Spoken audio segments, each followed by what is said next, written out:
2021 সালে বিধানসভা ভোটের সময় বিজেপি নেতা জয় সাহার বাড়িতে সশস্ত্র হামলার অভিযোগের তদন্ত শুরু হতেই গা ঢাকা দিয়েছিলেন তীর্থঙ্কর ঘোষ। পানিহাটির প্রাক্তন বিধায়ক নির্মল ঘোষের ছেলে এবং 2026-এর নির্বাচনে পানিহাটি তৃণমূল প্রার্থী তীর্থঙ্কর ঘোষ গ্রেপ্তার হওয়ার পর তাকে ব্যারাকপুর আদালতে নিয়ে যাওয়া হয়।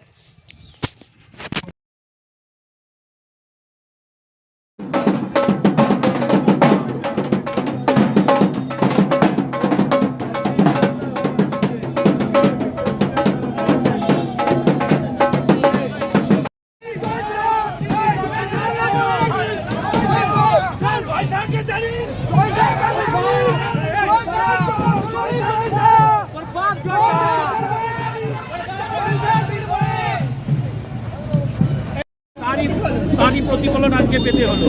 আজকে পানিহাটির যত বিজেপি কর্মীরা আছে তাদের জন্য একটা আনন্দের দিন।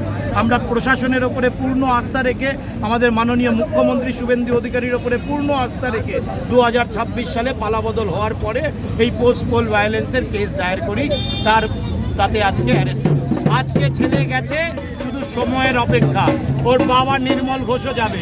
পানিহাটিটাকে বাপের সম্পত্তি ভেবে রেখেছিল, দুর্নীতির আঁকড়া বানিয়ে রেখেছিল, আজকে সেটাকে প্রশাসন ভেঙে তছনছ। নির্মল ঘোষ শুনে যাচ্ছে তলে তলে সেটিং করছে। আরে যেখানে খুশি যাক, যত খুশি প্রভাব কাটাক, পানিহাটিবাসী নির্মল ঘোষ জেল না খাটলে পানিহাটিতে ঢুকতে দেবে না।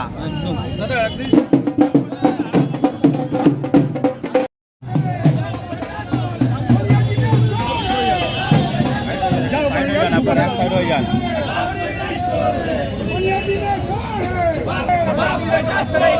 যাবে।